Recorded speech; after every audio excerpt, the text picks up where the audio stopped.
Well, I am very excited to welcome everyone to NYLC's Thought Leader panel, What the World Can Teach Us About Service Learning. We have an amazing lineup of guest speakers joining us from all over the world. And I'm really honored to be able to introduce you to Emiliana, who's part of NYLC's Youth Advisory Council, who will be hosting today's session. So with that, Emiliana, I am tossing it to you. Right. Hi, everyone. Welcome, everyone, to What the World Can Teach Us About Service Learning. I'm Emiliana Corin. I'm a senior at Athens Academy High School in Athens, Georgia, and I've been with the NYLC for 2 years. This is my second year as a Youth Advisory Council member. I was able to attend and actually aid with the National Service Learning Conference for 2025, and I'm super excited to host today. So, I'm honored to facilitate the conversation with thought leaders from 5 continents who are joining us to share their experiences with service learning. Service learning thrives at the intersection of education and community engagement, but today we're here to push beyond familiar frameworks. The most transformative insights often come from when we step outside our, our own cultural context and ask, how are others doing this work? What can their approaches teach us? Today's panelists bring expertise from Taiwan, India, the Philippines, Argentina, and Qatar, regions with distinct educational philosophies, community structures, and cultural values around service and learning. Each brings unique perspectives on authentic partnerships, cultural humility, and community driven impact. Over the next hour, we'll explore 3 key themes: how cultural context shapes service learning design, strategies for preparing students for meaningful cross-cultural engagement, and ensuring mutuality and equity in service partnerships. Our goal is practical. You'll leave with concrete strategies informed by global wisdom that you can adopt to your own context, whether your work is local or international. Let's jump in and meet our panelists.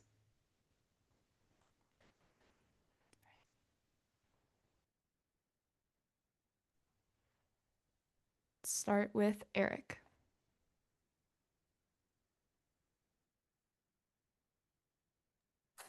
Okay. Hello, everyone. I'm Eric Chang from Taiwan. I have led service learning program with students for over 20 years. For me, the distinctive feature of my context is not how cultures shape service learning, but how service learning transforms young people. Like youth everywhere, Taiwan students often being fairly self-centered, focus on grades, stress, and their own lives. But through long-term service learning experience, they truly change. Just like teaching in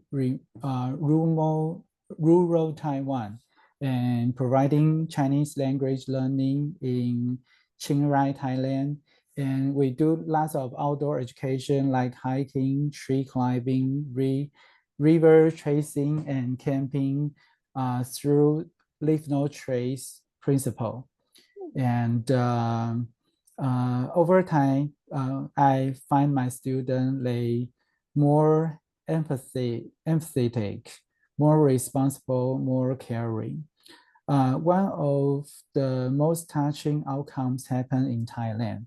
A child we once thought grow up, get married, and with her husband opened a student center in lowlands to support mountain children who travel to school, orphans, and the youth in need of safety and care. At that moment, I realized service continues. It becomes generational. My qualitative research also confirmed growth in 8 dimensions: comfort zone expansion, independence, teamwork, meaning, resilience, natural connection, social compassion, and real life competencies. Okay, that's all. Thank you. Yeah.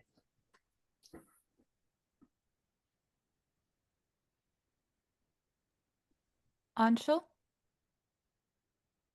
Yeah, sure. I can go ahead. My name is Anshul Nadenla. I'm a 17-year-old student. I'm a senior in high school, and I'm living in the Chicago suburbs at the moment. But having spent a lot of my life in India, I actually have more of like a global mindset, like a dual country mindset. I'm very proud of my heritage, my culture, and I think actually I'd like to speak to like how service learning. I'd like to speak today to how service learning is enacted both in the Chicago community and also in South India. In the Chicago community, for example, we are a very diverse community, specifically because of immigrant diversity. So people from around the world have come and settled here and really created something better than themselves. And I think that's really important, and it really influences the way service learning is taught and practiced here, because it's all about like overcoming those cultural barriers to like recognize everyone as human with the same needs, with the same emotions, and that's how we come across those barriers, and that's how we make progress. So that's the Chicago side of it. And then India is it's a culture that's very rich in community orientation. It's a culture that really does not think about the self, and more is like, what is my place in society? How can I contribute to society? How can I leave a better world than I came into it? So they're both kind of different approaches to the same idea, but it's all about service and helping your neighbor out. All right. Elon? Thanks, Emiliana. Hi everyone. My name is Elon Enverga, and it's good to see a few familiar faces on the call. So I am based in the Philippines, and I'm born and raised as well here in the Philippines. I am an educator by profession, so I work with K through 12 levels as a school administrator, but I also teach at the high school level. And I'm also a founder and CEO of a nonprofit organization called Global Changemaker Schools. So when we talk about this cultural aspect, I am very happy to talk to my Filipino context, but I'm also happy to share some of the examples of many educators from different regions of how they think about cultural sensitivity when it comes to bringing service learning and these ideas of global citizenship and sustainable development and the SDGs into the classrooms and into learning. And I'm just very happy and honored to be part of this panel, and really looking forward to chatting with everyone. Thanks, Emiliana. All right. Enrique? Hello, everyone. I'm Enrique Ochoa. I'm the Executive Director of CLAIS, the Latin American Center for Solidarity Service Learning. Since 2002, CLAIS has supported students, educators, institutions, and social organizations that wants to implement service learning project. We develop support programs, provide on-site and online training, conduct research, produce and disseminate free resources, and advise on service learning implementation and institutionalization process in school, universities, and we also manage some networks that promote service learning.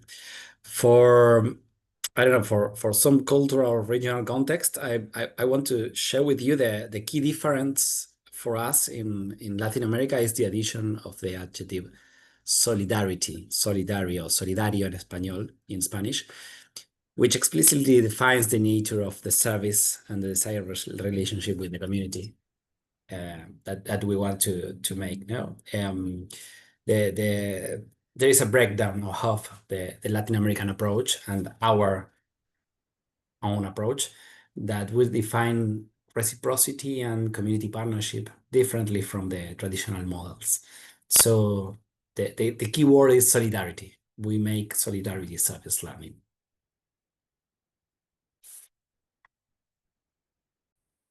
All right. And last but not least, Anas? Thank you, Emiliana. Hi, everybody. My name is Anas Ghanem. I'm Palestinian and I live in Qatar. I come to bring the perspective of service learning merged with culture exchange. For the last 15 years, I've worked with the Qatar Foundation on service learning programs that build the intersection between service learning and culture exchange, bringing together young people from over 30 countries together to develop service learning projects collaboratively while they're in different countries and different places with different contexts. So achieving language learning, culture exchange, while also giving back to their own communities and communities around the world. A lot of the work we've done was also with a focus on sustainability and targeting those big issues that a lot of communities around the world are thinking about. So uniting on those shared challenges to find solutions together as young people. Really looking forward to sharing more insights and learning from all my peers on the panel. All right. And so we are going to be doing some more specific deep dive questions for each. And we'll go ahead and start with for Eric. Taiwan has a strong tradition of civic participation and community engagement, particularly among youth. How do Taiwanese educational institutions balance academic rigor with community service? And what role do local cultural values play in shaping students' understanding of service to others? Okay, thank you for your asking. Taiwanese students face intense academic pressure, so we never treat service learning as one more thing. We design it to be real mission, real needs, and real audience. First of all, is rural service learning camps. When students teach young children, they prepare more seriously than for exams because, because they know someone is waiting for me. So service learning is just like an multiple assessment, not just service learning. It's also how to show what they learn from our curriculum. And outdoor education with leave no trace. During hiking, tree climbing, river tracing, and camping, we use leave no trace as a way to teach that outdoor education itself is a form of service to nature. And we lead students to do the international volunteers for Chinese learning program in North Thailand. Students prepare lesson because real children will meet them the next morning. And we join the international presentation at NYLC. When students knowingly will present Taiwan on a global stage, students push themselves with English, presentation skills, and confidence. Culture doesn't automatically create a spirit of service, but service learning helps students realize learning is not only for myself, it is something I can use to support others. Yeah, it's my opinion. Thank you. All right. For Anshul, yes, and Youth Global works across diverse communities in India, a country with profound socioeconomic diversity and a long history of selfless service. How do you navigate issues of privilege, power, and equity when engaging with young people from different backgrounds in service learning? What practices help ensure that services don't reinforce existing inequalities? Yeah, thank you for your question. I think I can start off by talking a little bit about what Yes and Youth Global do. Yes, or specifically what they do in India. Yes is an organization that I started with a couple of friends to bolster youth civic engagement across the world and really build those youth partnerships. And I did that after noticing the lack of excitement and kind of strength in the civic engagement around the world.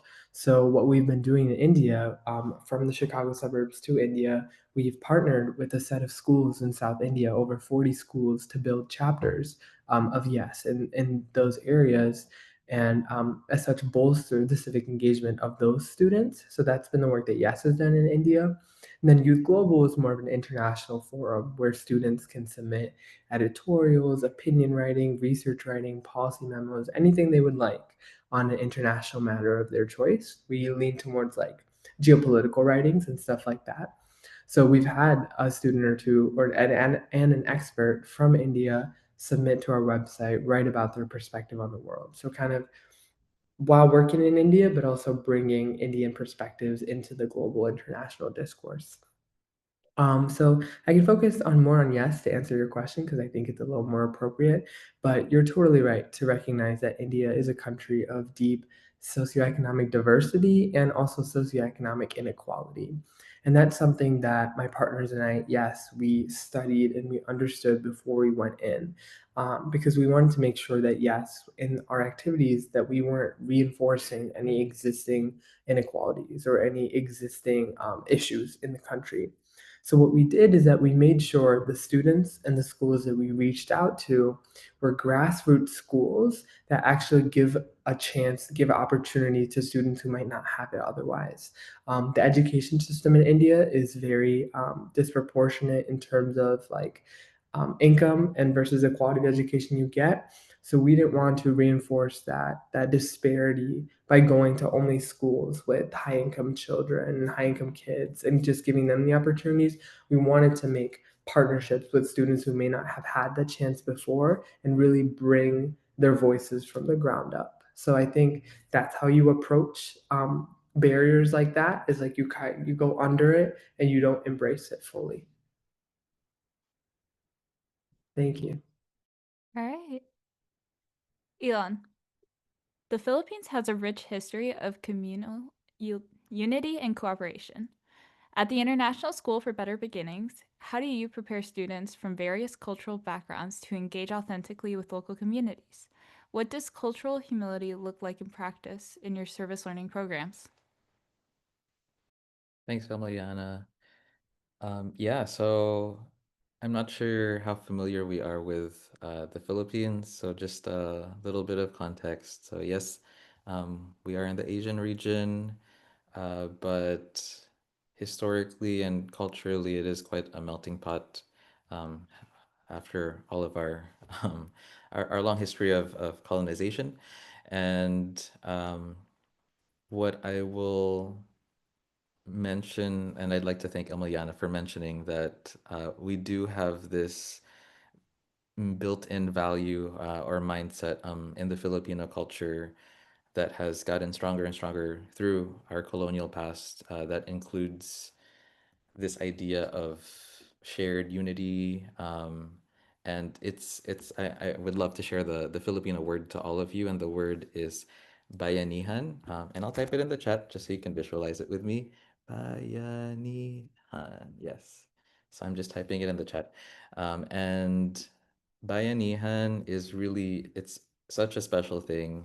There's like a very concrete visual to this that is a nice visual to service learning, but essentially bayanihan means, um, I guess there's many meanings for it, but to me it's this idea of mutual service and mutual help and mutual kindness that is actually specifically spontaneous. So it's like this urge. It's this urge to suddenly help the community or help people in need.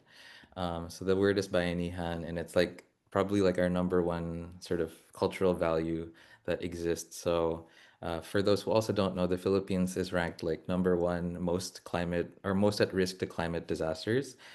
So it gets very difficult. I mean, I don't know if you're following the news, but we were just hit by two really big typhoons and super typhoons in the last week. The one prior to the latest one unfortunately killed over 200 people and displaced over 1 million people in the Philippines. So these times are an annual. These types of struggles are an annual thing for Filipinos. But what's beautiful is something that Emiliana mentioned is this shared spirit of unity, so of solidarity that Enrique also mentioned.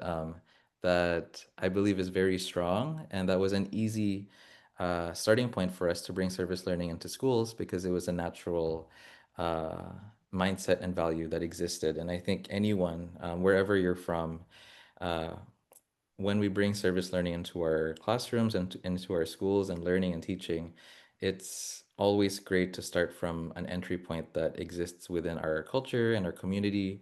And I think the examples I can share from the school that I work, that Emiliana mentioned, which is the International School for Better Beginnings, is something that we're trying to share and emulate as much as possible through the nonprofit Global Changemaker Schools. And we're really branding this service learning idea around the word of being a change maker.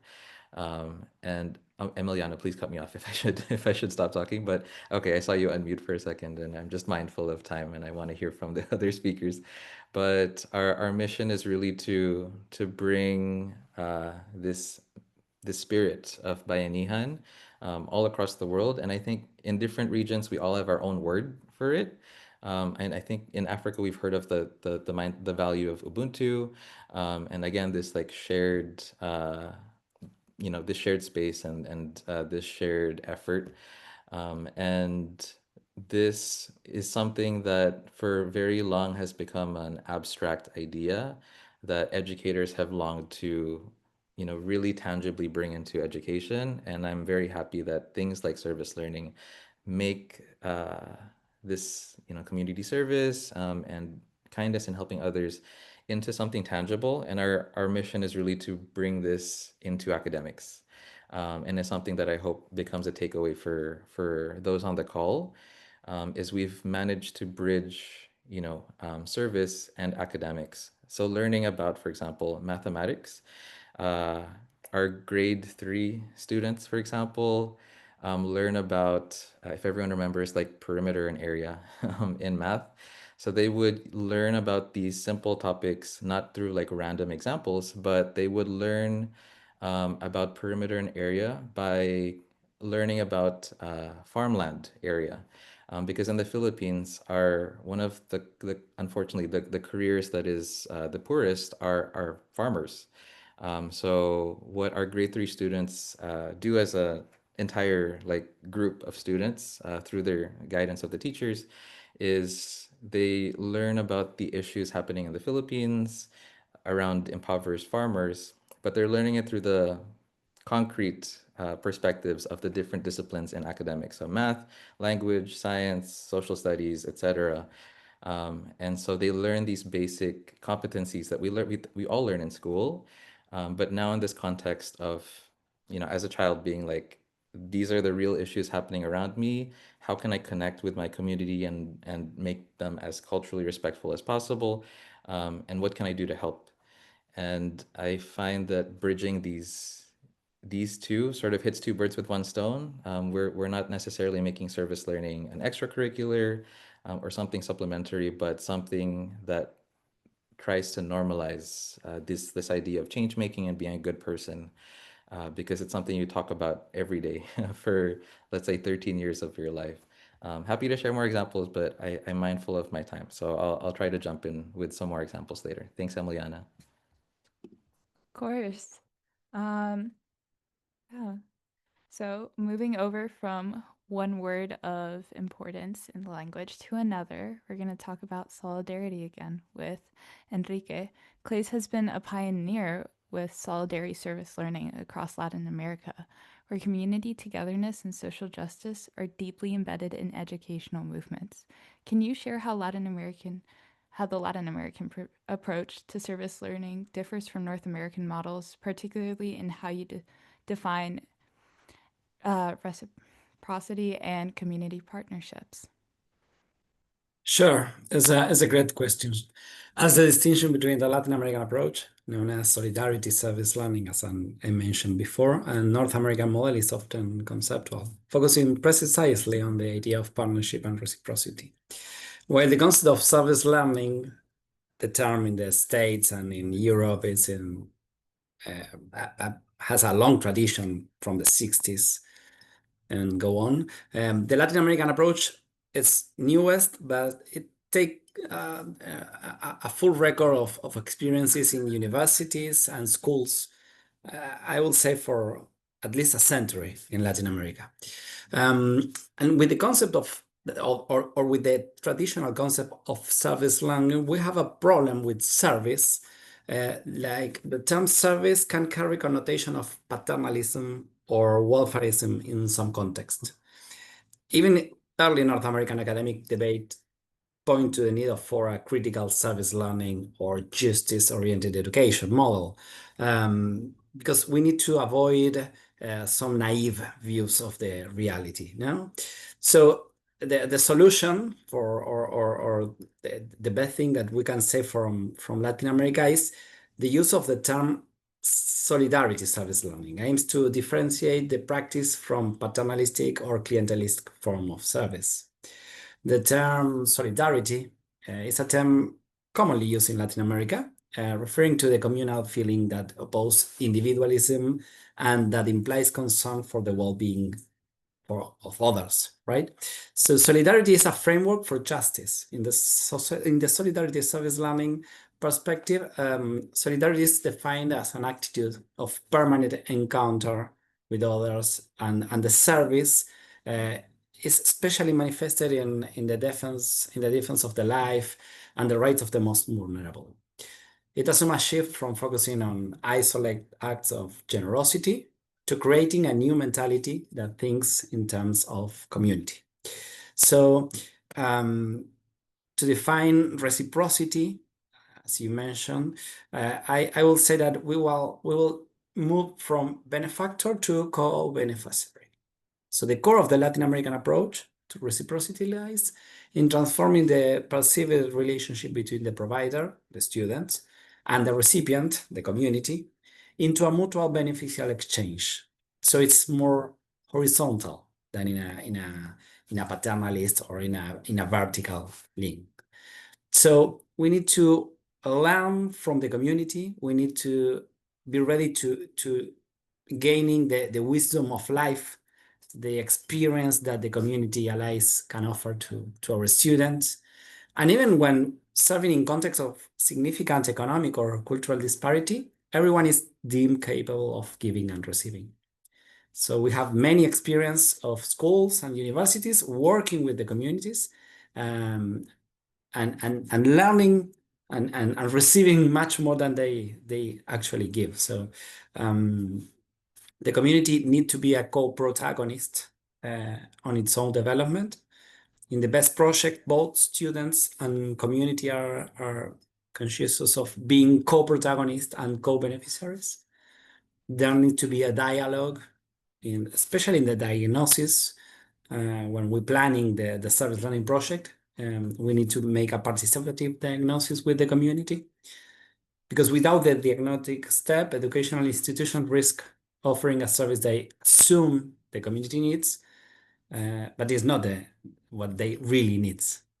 So we need to make this process more than a dialogue with the community. So in short, while both the North American model of service learning and the Latin American model of solidarity service learning value linking learn and service, the solidarity service learning model explicitly places solidarity and co-protagonism as I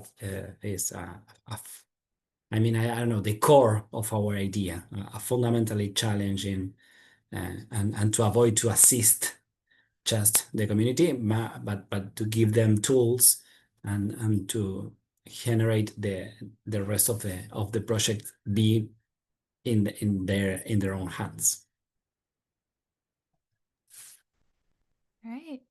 And Anas, Qatar represents a unique context where rapid modernization meets traditional values and where expatriate and local communities intersect. How are service learning initiatives designed to honor the values of charity and community care while also fostering global citizenship? What challenges and opportunities arise in this context? Thank you so much, Emiliana. So, I mean, in Qatar, the starting point is always respect for traditional values, values like charity, dignity, and a belief that every person deserves to be cared for. But at the same time, we're a country with where more than 80% of the population is from outside of Qatar, representing 134 countries and different cultures and more than 7 religions as well. This creates obviously a lot of opportunities, but a lot of challenges as well. One major opportunity is that students don't need to travel to experience global citizenship. It's already around them in their classroom as well. We design service learning in a way to encourage cross-cultural connection within Qatar itself, but also globally, whether that's through migrant community programs where young people volunteer their time to support migrant workers and help improve their situation, but also focusing on other issues that are both locally and globally important, like environmental stewardship. And one core component of all this has been around youth storytelling exchanges and allowing young people to question things for themselves and have a conversation around identifying and working on resolving those big issues. Um, and at the same time, building bridges globally has been very powerful. I'll give you an example of a program we've established that is one of my favorites, was looking at Qatar and finding another city with a similar climate. And we identified Tucson, Arizona as that place because of the nature of the heat and all that, and the joint issue of food security that both Qatar and Arizona has with fresh produce. So we worked on a sustainability focused service learning program where we paired classrooms in Qatar with classrooms in Arizona, and they worked on service learning projects in their separate communities and met on a weekly basis to share their learned lessons and also challenges they're facing. And they ended up building farms inside the schools, vertical farms that were used to in the school cafeteria to feed the students.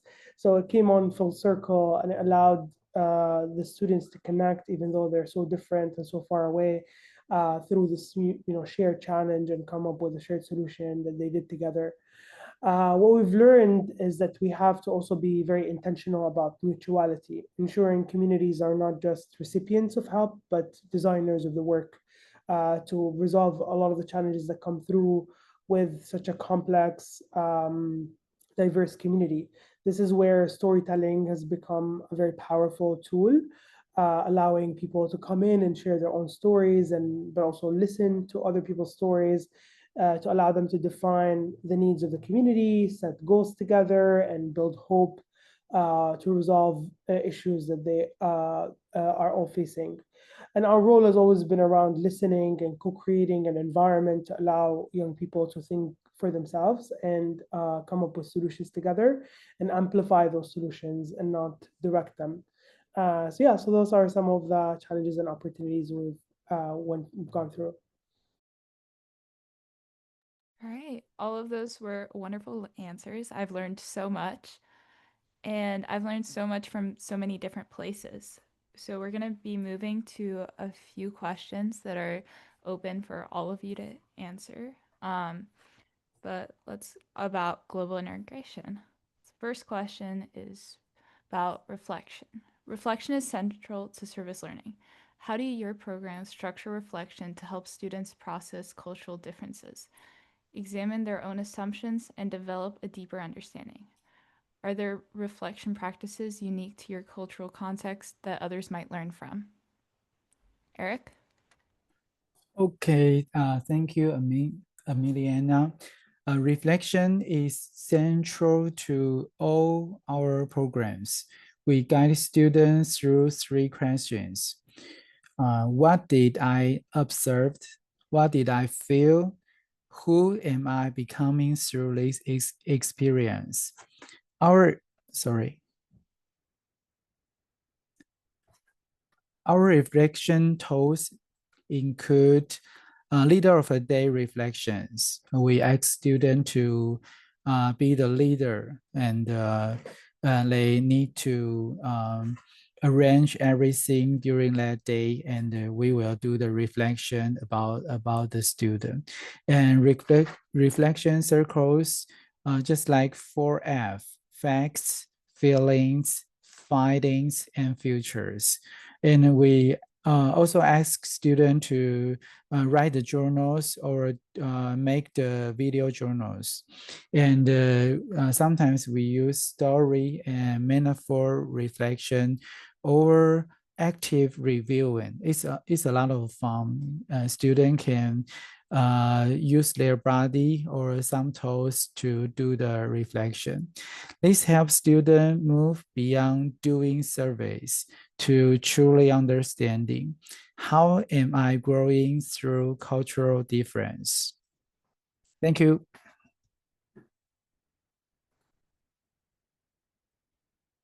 All right. Anas? Thank you, Emiliana. I mean, in our work, we always focus on reflection, and we've used a lot of the tools NYC provides with the IPART model, where reflection is a core component of the surface learning process. So what we focus on is storytelling, since that's a big part of Arab culture. Often happens through conversation and sharing stories between one another, and not just writing, but also processing family events, having dialogues in your community, sharing meals. That's a very big component of our culture. And a big takeaway here is always personalizing service learning to what works in your culture. So we took the IPART model and translated it to what makes sense to our community and our context and how the students grew up and they lived. So we bring that into practice through several ways. We do a lot of story circles where students share what they saw, heard, and felt during their experience as they were in a service learning activity. We have a lot of guided prompts that we give them as well that challenge assumptions and inspires conversations and dialogue. And we do a lot of perspective switching exercises as well. That has been very helpful because it's very easy to operate on a context and not think of somebody else's struggle, whether they were in your community or somewhere else around the world. So allowing the students to kind of put their feet in another shoe and think from a different perspective builds a stronger understanding, a deeper understanding of struggle and challenges, and allows them to think of more concise and powerful solutions. So those have been like the three big things we focused on. We kind of focus on these kind of three transitional moments with reflection. We start with I helped with the service learning activity that I've done, but then I understood this struggle, this issue that I was working on improving, and eventually I changed. I was a part of the change to fix and create an impact in my community. So this is kind of how we approach it. And again, that cultural lens is very important. It provides a lot of context and makes it a lot more natural for young people to adapt to. Thank you so much. All right. And Anshul? Yeah, so kind of to follow up on that answer, actually, the way that we structure reflection at Yes is all, and Youth Global actually, is all about conversations between people. And our conversations tend to center around the fact that how do we find mutual respect? How do we find mutual understanding, even though we may have cultural differences? So to keep it brief, I'll stick to one example of what Yes was doing in South India. Actually, it's an ongoing project. When we approached these students, they said, okay, we want to tackle the mental health crisis in India. And that required, excuse me, that required a huge conversation, that required huge reflection, because the American Yes leaders and the Indian Yes leaders had to come together and sit down and be like, okay, here's how mental health is perceived in our community, here's how it's perceived in our community, and how do we come to that mutual understanding of what the project is that we're going to do and the measures that we're going to tackle. So as you may know, the perception of mental illness and mental health struggles in India is very different. So that conversation was very profound. That conversation was very complex. But at the end of it, we came out with resolutions to be like, okay, here's how we're going to be culturally sensitive. Here's how we're going to make progress while at the same time not offending anyone or not offending anyone's background. Thank you. All right. So, community voice and leadership are essential to equitable service learning. Can you share an example of how your program ensures that in communities, not just students or institutions, drive the goals and design of service projects? What structures or practices make this possible? Enrique? Yes, as I mentioned before, we need to prioritize the community voice, and we need to formalize the space in which the community will talk with the project. We need to identify several key practices that structure the relationship with the community. As I mentioned, the diagnosis is a key part of our itinerary. So the step is designed to identify the community's real and field needs, in order to do not repeat bad experiences. So we need to listening with humility. The diagnosis must involve the humble and attentive listening of the community members. We need to make a democratic exercise, a participative methodology in which students and community has their own voice. And we need to be sure that the cultural context is also the socioeconomic and the cultural context are according to our students. So that is the first step. The second one is the co-protagonism in the planning and the execution. As I mentioned, the community members are not just consult. They are expected to be active participant through the entire project. So we need to share the planning. The educators need to share what they want to do with the students, and they need to express their specific solution to the needs that the community have, and propose service activities that are really engaged with the learnings. So once we have that, the dialogue of knowledge, the process between the academic knowledge and the popular and community knowledge need to be strong. And this exchange is essential for achieving solutions that are contextually effective. The third step is to have this the horizontal solidarity that I said. The Latin American solidarity philosophy aims to establish horizontal solidarity where all participants benefit mutually. This means recognizing that the community is not only the recipient, but also a source of wisdom and knowledge that enrich the student's formation, right? All right. And Elon? Yep. Yeah. Yeah, really great points, Enrique. And just to touch up on this idea of ensuring community voice and co-leadership is prioritized. I mean, I will be honest, I'll share that the school that I work for, like prior to entering the school, and I guess in my first years there, I did notice that a lot of the service learning programs and projects, they, I mean, I wouldn't say they did not account for community voice, but I feel like it was definitely, there was a lot of room for improvement. And I think just seeing both sides of it from before and looking at it now, to the level it's at right now, it's easy. It's like black and white. It's very easy to see how important empowering the voices of the community are in these types of collaborations. It's using that mindset that I'm sure we've all heard, the slogan like nothing about us without us, right? It's building these service learning projects, but also like this education that promotes this idea of change making. It's ensuring that we prioritize this belief that service isn't just something that we do for the community, but something we do with the community. So what's important is when we design these projects, these service learning programs, it for us, especially being the ones who are facilitating as teachers, educators, or school leaders, it's important that these agreements about co-designing, and these values and these mindsets are agreed upon even prior to the students coming in, and just helping get the groundwork and the foundations for it. I found that to be really helpful.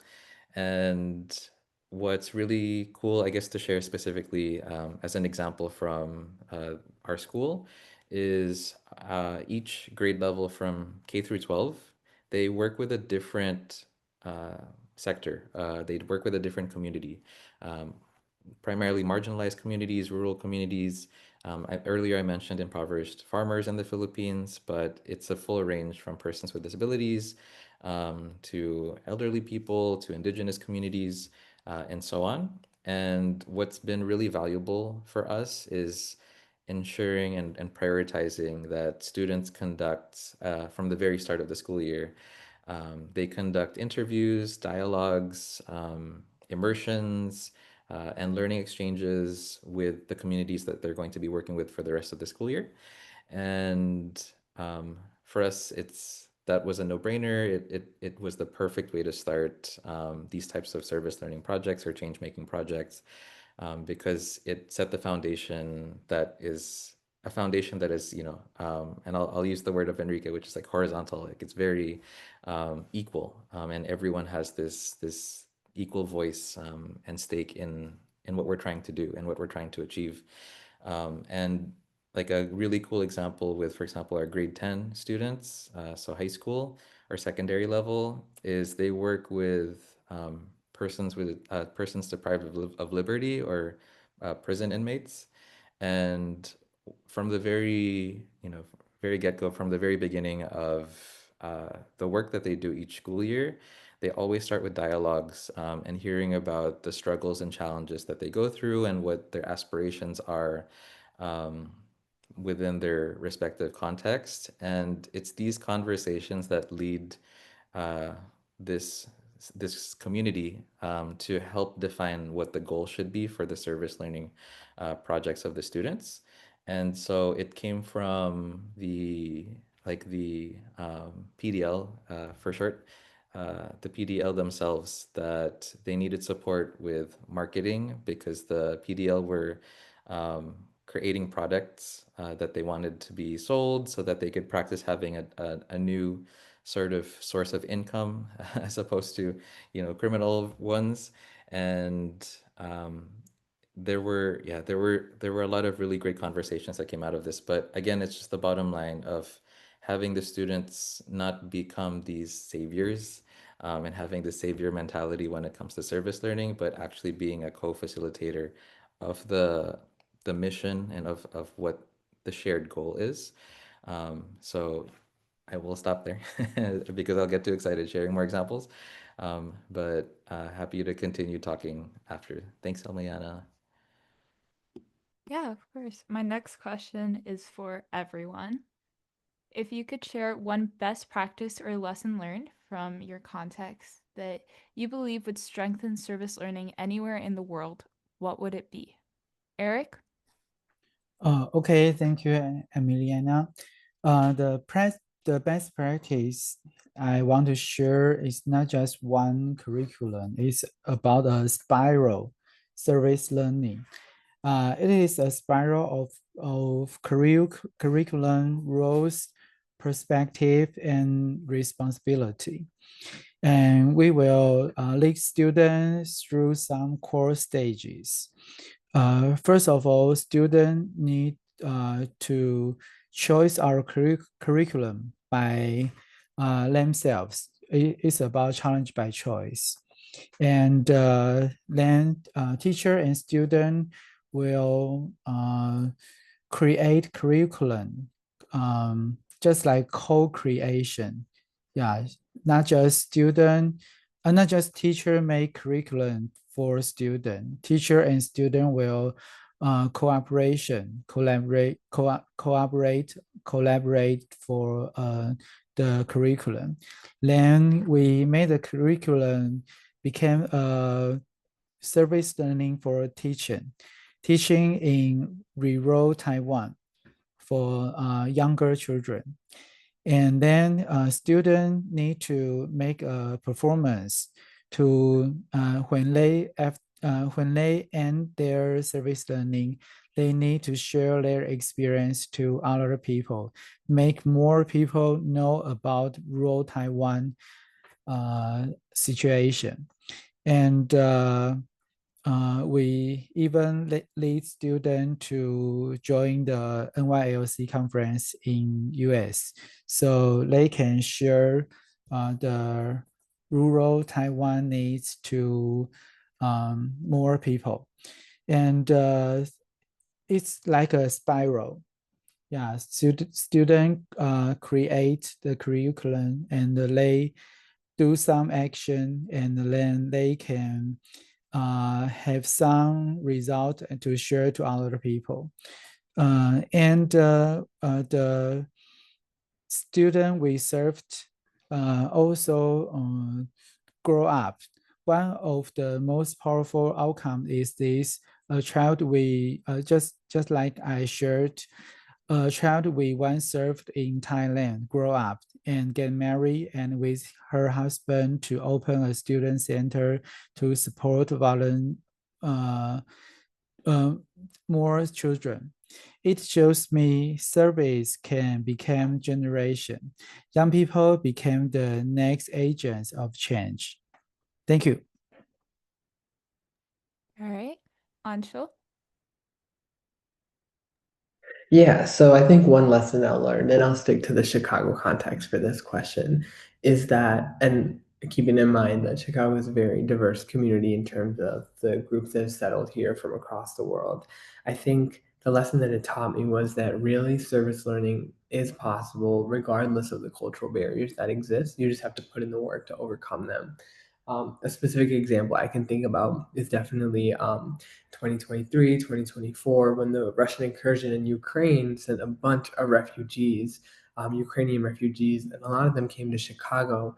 And I saw actively how my community came together to support them, getting rid of any notion of like, oh, they're from a different country, they have a different cultural background.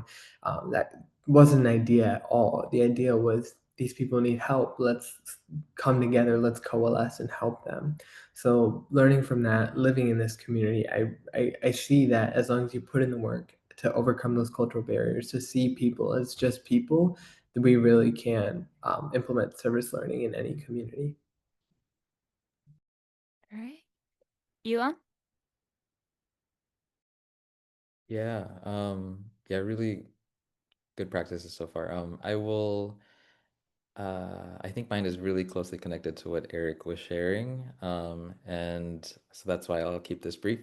And that is when it comes to these types of programs, we already talked about ensuring that there's co-creation with the communities, but I think from my observations in different spaces in different parts of the world, when it comes to service learning, I've noticed it is, as Eric was mentioning earlier, it is something that teachers sort of create and have students sign up for, or young people sign up for.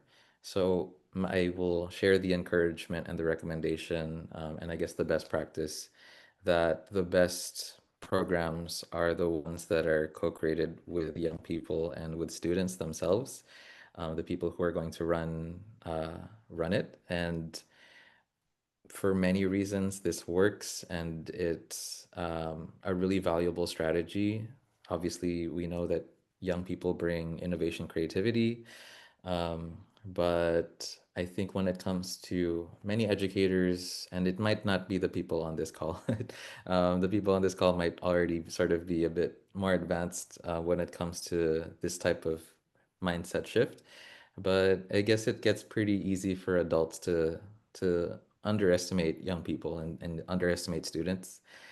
So once we get over that, once we overcome that mindset and sort of believe in and empower our students and young people more in the co-leadership and the co-creation and the co-design of these service learning projects, we'll find that the product, the output, the outcome is just incredible and maybe something we could have never expected.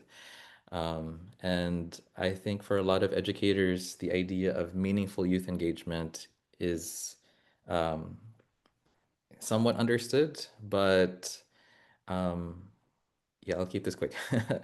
So UNESCO headquarters in Paris asked me to author a handbook on meaningful youth engagement. And it was through that process that when I was sharing this with other educators, I saw the understanding, the common understanding of many adults, many educators about what youth participation, youth inclusion, and student engagement looks like. And we're not yet there, I think is my observation.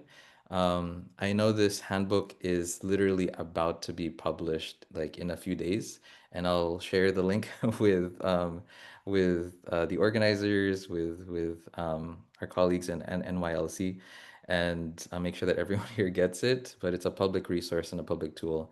But it's just this idea of having students and young people co-create the policies of the school, of having them co-create the programs around the community issues from plastic pollution to mental health programs in the community, as opposed to just having them be the beneficiaries of these types of programs. So meaningful youth engagement and having that become stronger is my best practice that I'd love to emphasize. Thanks, Emiliana. Well, I look forward to reading it. Enrique? Thanks, Emiliana. Best practices. Okay, I don't want to share service learning concrete experiences. You can read a little bit of our work in our website. I put on the chat.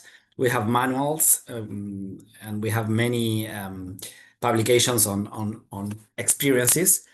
But let me share about our strong work with networks. I think one of the best things that I can share with you, what we learn in our context, and we believe could be great in other parts, is to work with others. Of course, everybody say we need to work with others, but the point is to create networks that are really, really useful to share experiences. We co-create with NYLC in the last 15 years, the Iberican American Service Learning Network. And it's a great opportunity for all the Iberican American people that work in the same field to know each other, to share programs, to share different experiences, to share the best academic reports or news. So that really, really, really works. On the other hand, we also liderate an international network of Catholic higher universities, higher education institutions, sorry. It's called Unisavitate, so you can Google it. It's the most important network at a global level promoting service learning. It starts with the Catholic higher education institutions, but it's also open to non-Catholic. And then again, they share their research, their publication, they share their experiences. We make symposium, we meet all together, and we have a lot of experience hearing what others must say to us. And then we have a lot of regional networks. There is the Asian Service Learning Network. There is an African one. There is the European one. We have different nationals networks in many countries: Chile, Brazil, Uruguay, also Argentina. We have our national service learning network, and I think this is the best thing I can say. That is, there are a lot of people doing the same things that we do. So we need to learn from each other. We don't need to invent the wheel, as we say in Spanish. I don't know if you have the same phrase. We don't need to invent the wheel. We need to see what other people do with the same things and the same problems and the same community needs that our community have. And that's the best thing I can say. All right. And Anas? Thank you so much. I think we have a lot of common threads here. I think a lot of us have talked about the importance of collaboration. That has been one big best practice, both at a local level, but also globally as well. There's a lot of organizations and schools and groups who have made a lot of progress that we can learn from. So we always, whenever we start anything, reach out to the relevant organizations who may have similar programs, who'll be willing to support, who will be willing to also collaborate with us to do these programs. So that has always been a big factor to success. Another one would be empowering young people to be the co-creators and the leaders of the service learning process and the service learning strategy, because they are part of the community. They're the future of the community. They know they have their own challenges that they can identify already, and they live in the community and can speak to it even more strongly. So trying to engage them throughout the service learning process as you develop a program and incubate it and execute it has been very powerful, because not only do we get better quality programs, but we also empower the students to take on this mission forward.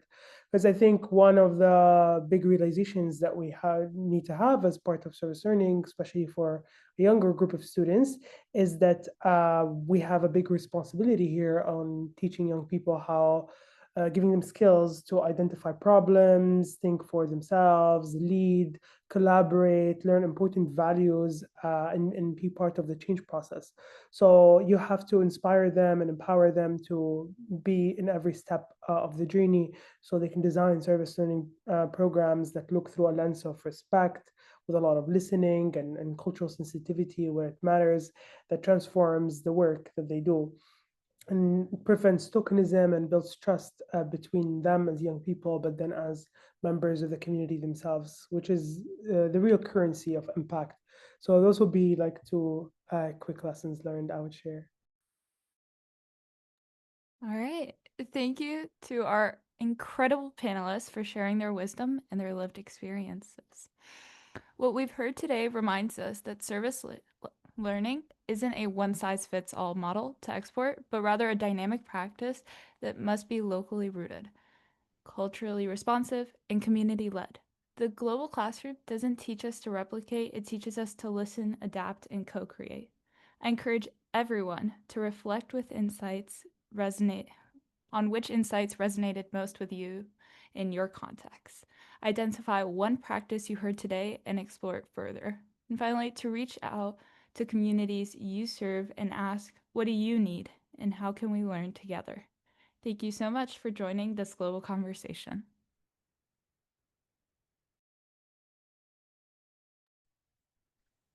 Thank you to everyone for joining, and especially a huge thank you to our panelists.